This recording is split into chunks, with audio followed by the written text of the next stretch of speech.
అందరికి నమస్కారం. కేంద్ర ప్రభుత్వం వ్యవహరిస్తున్న తీరు పలు అనుమానాలకు దారితీస్తున్నాయి. ప్రమాణ స్వీకారం నిన్న చేసిన అంతకుముందు ప్రభుత్వం కూడా బీజేపీ ఎన్డీఏ గవర్నమెంట్ ఉంది. ప్రతిపక్షం చేసే విమర్శలు ప్రభుత్వం స్వీకరించాలి. ఒకవేళ ప్రతిపక్షం విమర్శల్లో లోపాలుంటే చెప్పచ్చు, మీ తప్పులుంటే సరి చేసుకోవచ్చు. స్టాక్ మార్కెట్ విషయంలో ముందుగానే 2 రోజుల ముందుగా, 1 రోజు ముందుగా వాళ్ళు స్టాక్ మార్కెట్ లాభాలు చేకూరుస్తాయని చెప్పి స్టేట్మెంట్ ఇచ్చింది వాళ్ళే. ప్రధానమంత్రి కానీ అమిత్ షా గారు కానీ ఇచ్చిన తర్వాత ఇన్వెస్టర్లు పెట్టుబడులు పెట్టారు స్టాక్ మార్కెట్ మీద. ఎన్నికల రోజు స్టాక్ మార్కెట్ పడిపోయింది. కొందరు లబ్ధి పొందారు, ఎక్కువ మంది నష్టపోయారు. ఆ లబ్ధి పొందిన వాళ్ళు కూడా విదేశానికి అంటే మన వేరే దేశాలకు సంబంధించిన ఇన్వెస్టర్లు లాభం పొందారు.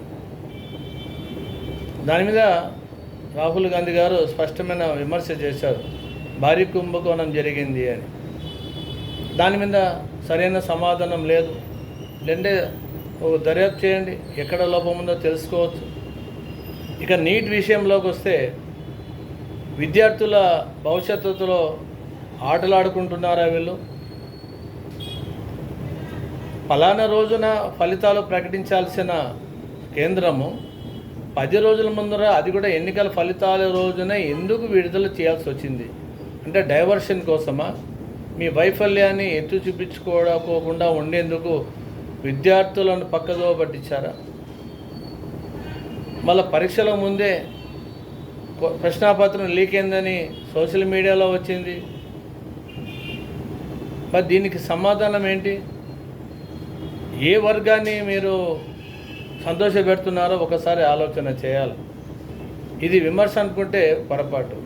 ఇది మీకు సూచన చేస్తున్నాం, ఇలాంటి పొరపాట్లు చేయొద్దండి. ప్రజలు మీ మీద ఒక నమ్మకం పెట్టుకున్నారు.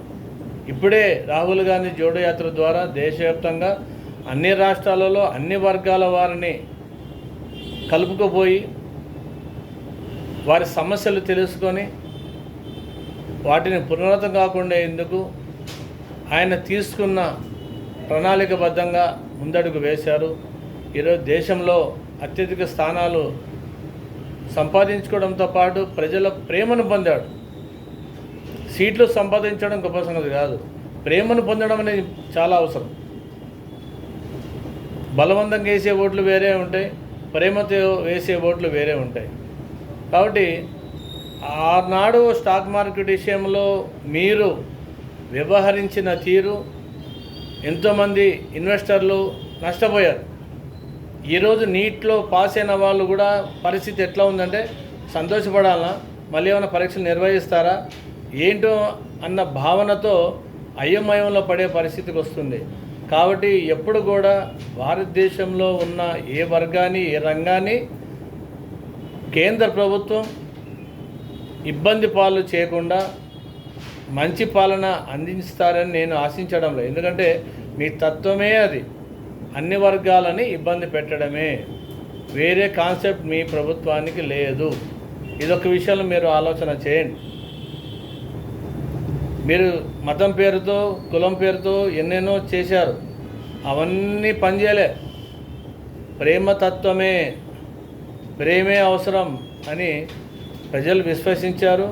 ఆ దిశగా కాంగ్రెస్ ప్రభుత్వం మీద, ఆ పార్టీ మీద, రాహుల్ గాంధీ గారి మీద మమకారంతో, ప్రేమతో, ఆప్యాయతతో దగ్గర అవుతున్నారు.